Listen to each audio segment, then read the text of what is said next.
চট্টগ্রাম মহাসড়কে ৫৪টি ইউটার্ন ঘিরে বাড়ছে দুর্ঘটনা। উল্টো পথে যান চলাচল আর নিষিদ্ধ থ্রি হুইলার চলছে অবাধেই। এ নিয়ে আরো বিস্তারিত জানাতে কুমিল্লা থেকে যুক্ত হয়েছেন সহকর্মী খালেদ সাইফুল্লাহ। খালেদ, দুর্ঘটনা এড়াতে মহাসড়কের ট্রাফিক বিভাগ আসলে কতটা সক্রিয়, সার্বিক পরিস্থিতি কি জানাবেন?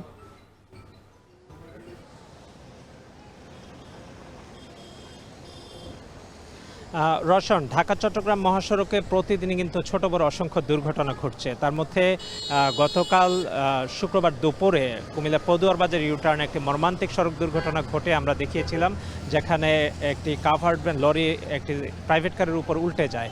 এবং এই যে ইউটার্নটি এরকমভাবে কিন্তু এখানে মহাসড়কে প্রায় ৫৪টি ইউটার্ন রয়েছে, যেখানে আসলে প্রতিদিনই কিন্তু ছোট বড় দুর্ঘটনা ঘটছে। এবং এই দুর্ঘটনাগুলোর অন্যতম আরও কারণ রয়েছে যে ছোট ছোট যানবাহন যেগুলো নিষিদ্ধ রয়েছে সেগুলো কিন্তু অবাধে চলাচল করছে, যার কারণে এই মহাসড়কে কিন্তু দুর্ঘটনা কমছে না। এবং এই যে মহাসড়কের ইউটার্নগুলোতে, যেটি পদুয়ার বাজার ইউটার্ন যার কথা বলছি, সেটিতে কিন্তু বুয়েটের একটি বিশেষজ্ঞ দল এখানে যে তাদের যে গবেষণা চালিয়েছিলেন, এখানে ২৭টি সমস্যা এর আগে চিহ্নিত করেছিলেন।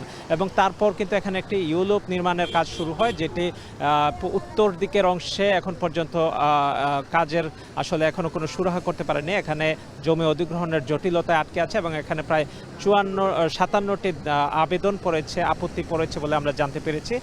কিছুক্ষণ আগে সেনাবাহিনী এবং সড়ক জনপথ হাইওয়ে পুলিশের কর্মকর্তারা দুর্ঘটনাস্থল পরিদর্শন করে পদুয়ার বাজার ইউটার্নের যে জায়গাটিতে দুর্ঘটনা ঘটেছিল সেই ইউটার্নটি বন্ধ করে দেওয়ার ঘোষণা দিয়েছেন এবং আগামীকাল থেকে সদর দক্ষিণ উপজেলার সামনে দিয়ে ইউটার্ন করবে। তো এই যে ইউটার্নগুলোতে প্রায় দুর্ঘটনা ঘটছে, সেগুলোকে মানুষজন বলছেন যে ত্রুটিপূর্ণ নির্মাণ এবং অপরিকল্পিত নির্মাণের কারণেই কিন্তু আসলে এই দুর্ঘটনাগুলো ঘটছে। এবং যানবাহনগুলো কিন্তু বেপরোয়া, অদক্ষ চালক, এবং এই যে আমাদের সামনেই ছোট ছোট যে রিক্সা, অটোরিক্সা, সেগুলো কিন্তু বেপরোয়া চলাচল করছে। এবং ফিডার রোড রয়েছে এই মহাসড়ক অন্তত ৫০০ শতাধিক, যার কারণে প্রতিনিয়ত এই যে একটি মহাসড়ক, সেটিকে কিন্তু আসলে মহাসড়কের মতো যে গাড়ি গতি থাকে সেই গতিতে কিন্তু যানবাহন চলতে পারে না। এবং যানবাহন যদি দ্রুত গতিতে চলে অথবা নির্দিষ্ট সীমারেখাও চলে, সেখানে কিন্তু তারা দুর্ঘটনার মুখে পড়ছেন নিয়মিত। এবং এখানে যে পদুয়ার বাজারে নূরজাহান হোটেল, যে এখান থেকে বাস বিভিন্ন জায়গায় ছেড়ে যায়, বাস কাউন্টার রয়েছে, সেই বাসগুলো এখানে উল্টো দিকে ইউটার্নের দিকে আসার কারণে কালকে যে হানিফ পরিবহনের বাসটি আমরা দেখতে পেয়েছি, সেটি উল্টো পথে আসছে। এরকমভাবেই কিন্তু এই মহাসড়কে উল্টো পথে যানবাহন প্রায়ই চলছে এবং এর ফলে কিন্তু এই মহাসড়কে দিন দিন দুর্ঘটনা বাড়ছে এবং আসলে এই নিয়ে কোনো সুরাহা হচ্ছে না।